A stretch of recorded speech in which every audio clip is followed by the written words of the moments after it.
काल एक व्यक्तीशी भेट झाली आणि त्याने सांगितलं की 1 महिन्यानंतर माझा प्रमोशन आहे. ऐकून फारच चांगलं वाटलं की यार काय मस्त की यार एक स्पेसिफिक वेळेपर्यंत तुम्ही काम करा, काही 6 महिने 1 वर्षानंतर तुमचं प्रमोशन होतं आणि तुमचे स्वप्न जे आहे ते थोडे लवकर पूर्ण होण्यासाठी मदत मिळते. तर त्याला कॉंग्रॅच्युलेट केलं, पण तो म्हणे काही दिवसानंतर मी क्विट करतो आहे. म्हटलं यार इथे प्रमोशन होतो आहे आणि तू क्विट करतो आहे असं का? म्हणे जसं जसं प्रमोशन होतं ना म्हणे तसं तसं स्ट्रेस वाढतं म्हणे, तसे तसे टार्गेट्स वाढतात. मी एका बँकेमध्ये काम करतो आणि मागच्या वर्षी बँकेने 750 कोटी प्रॉफिट कमावलं होतं आणि आता या वर्षाच्या एंडिंगला ते 1350 करोडपर्यंत आलं आहे. म्हणजे निश्चितच म्हणे यावर्षी 2000 करोडचा टार्गेट राहणार म्हणजे राहणार.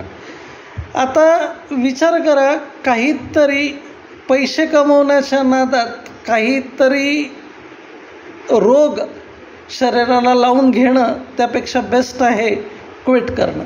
म्हटलं यार क्विट करणं हे फार चांगली गोष्ट आहे, पण बॅकअप काही आहे का? अजून लग्न झालेलं आहे का नाही? म्हणे लग्न तर नाही झालं, पण लग्न जरी झालं तरी ते मॅनेज होईल. म्हटलं हाऊ कम? म्हणे काही हरकत नाही म्हणे, वडिलांची 80,000ची पेन्शन आहे, 20,000चं रेंटल इन्कम आहे, म्हणून जरी नोकरीला आज मी गुड बाय केलं तरी काहीच प्रॉब्लेम नाही म्हणे, ते सगळं सुरळीत चालेल.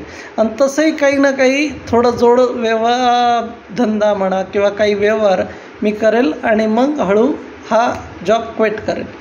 तर एक बॅकअप प्लॅन ऑलरेडी त्याच्याकडे आहे, म्हणून ह्या स्ट्रेस लाईफला जो रेग्युलर नोकरीचं टेन्शन आहे त्याच्यातून तो बाहेर येऊ शकतो. पण असा बॅकअप प्लॅन किती जणांनी तयार केलेला आहे हा फार मोठा क्वेश्चन मार्क आहे.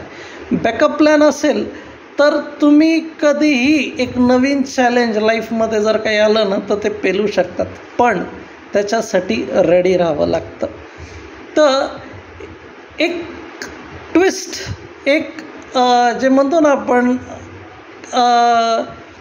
एक एअरपोर्ट कंपनी आहे आणि त्याने आदल्या दिवशी सगळ्या एम्प्लॉईजला सांगितलं उद्यापासून जॉबला येण्याची गरज नाही. हा फार मोठा धक्का त्या एम्प्लॉईजला लागलं, कारण की त्यांचा कारचा EMI, घराचा EMI, मुलांचं शिक्षण हे चालू होतं.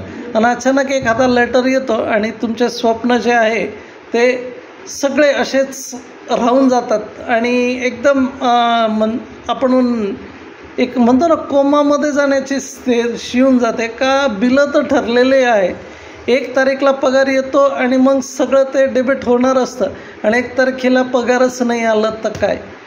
तर हा जो कधीही क्वेश्चन मार्क आहे. IT फील्डमध्येही भरपूर चॅलेंजेस आहे किंवा नोकरी करतो आहे चांगलं आहे, प्रमोशन आहे, पण तेवढ्याच लेवलचा स्ट्रेस देखील आहे. म्हणून एक बॅकअप प्लॅन हवा. माझ्याकडे एक बॅकअप प्लॅन आहे.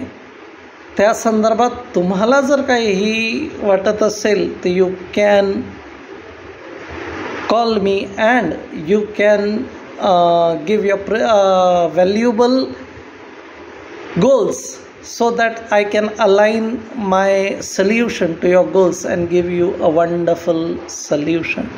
Thank you.